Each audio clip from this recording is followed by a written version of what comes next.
Aktīvākā darba sezona mediķiem, neatliekamās medicīniskās palīdzības dienestu darbiniekiem, glābējiem un policistiem ir tieši vasaras sezonā, un liela daļa no šī papildus darba sastāda fakts, ka sācies skolēnu vasaras brīvlaiks. Varētu teikt, ka 3 lieli bloki.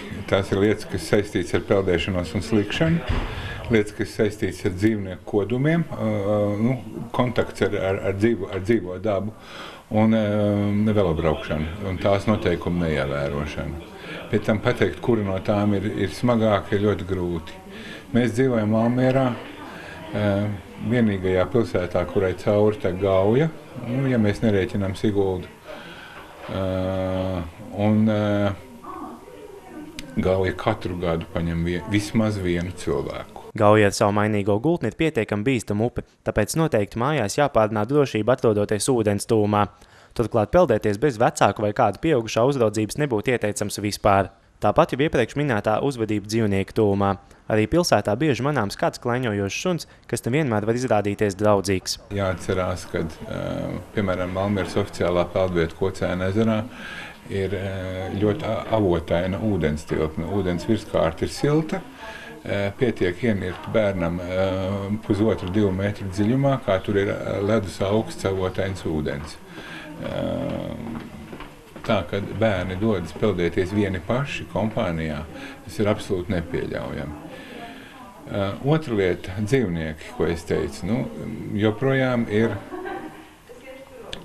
ik pa brīdim kādi bērni, kas domā, ka sunīši un kaķīši ir rotaļlietas, un viņiem drīkst ar pirkstu badīt actiņās, un tad, kad šis dzīvnieks normāli dabiski aizstāvās, tad ir un vai. Diemžēl vēl nav izskausts līdz galam klaiņojušu suņu parādīšanās pilsētas ielās, un gribu lūgt bērnus un skolniekus šādus suņus neglaudīt un nelikt rokas viņiem klāt.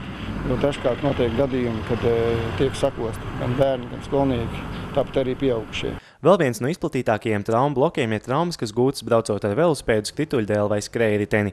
Jaunieši labprāt dodas uz skateparku, un, lai gan tas domāts aktīvākai un ekstrēmākai braukšanai, arī tas jādara ar prātu, ieteicams lietojot aizsargu ķiveri un aizsargus kājām un rokām.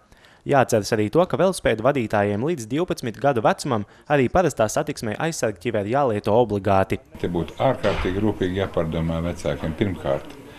Ja jūs varējāt nopirkt savam bērnam velosipēdu, jauns velosipēds šobrīd tā apmēram ap kādiem 300–500 velk, tad jums vajadzētu varēt arī atrast vēl tos 10 eiro, lai nopirkt kasku. Novērots, ka vairāk ceļu satiksmes negadījumi notikuši tieši velosipēdistu neuzmanīgas rīcības dēļ. Kaut vai darētu atgādināt to apstākli, ka, protams, uz gājēju pārējām priekšroka ir gājējiem un velosipēdistiem, ja?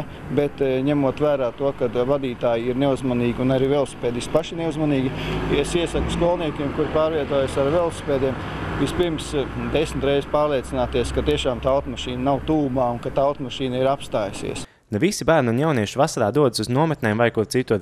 Daudz paliek mājās, līdz ar to jāuzmanās arī ar mājokļu drošību. Pašu drošības dēļ un arī mājokļu drošības dēļ gribu vērst uzmanību, ja pie dzīvokļu durvīm vai pie mājokļiem pienāk nepazīstams personas, nelaist viņus iekšā un neielaisties ne uz kādiem kontaktiem, bet zvanīt vecākiem vai arī valsts policijai glābšanas dienestam 110. Tāpat arī iesaku jauniešiem skolniekiem uz ielas necensties iepazīties ar kādiem pieaugušām personām, kuras cenšas ar kaut kādu veidu palīdzību viņus ieinteresēt un viņus izaicināt uz kontaktu. Jo dažkārt šādas personas viņām ir noziedzīgi nodomi. Protams, jāatceras par to, ka alkohola un tabakas izstrādājumu lietošana Latvijas Republikā atļauta tikai no 18 gadu vecuma, un arī šīm lietām pašvaldības policija vasaras sezonā pievērsīs lielāku uzmanību. Tāpat jauniešu vecumā no 8 līdz 16 gadiem vasaras periodā pēc 22 nedrīkst atrasties uz ielas bez vecāku uzraudzības. Jāatcerās ir ārkārtas gadījumos zvanīt uz telefonu 112. Ja mēs nezinām, vai mums jāzvana ātrā palīdzībai vai glābšanas dienestam vai kam, tad mēs 112 pazvanīsim, to ir viegli atcerēties. Pašiem sekojot līdzi savai, savu līdzcilvēku un savu bērnu drošībai mazāk raižu būs pašiem, un darbs tiks atvieglots arī operatīvo dienestu darbiniekiem.